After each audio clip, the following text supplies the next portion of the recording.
Isini barbaade daddafa osoo turre sa'aatii ammaa kana kan daddafa goota isini barbaade osoo gahee baqa haganuma.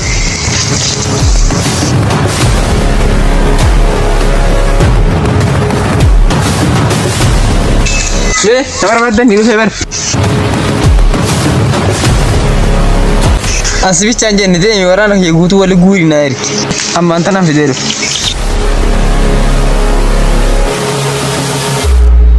Namicha dhiyootan akkasiin godhisan dafa irraa baafatan ammaan tana qabaaf fidaa fuula kee dura dafa.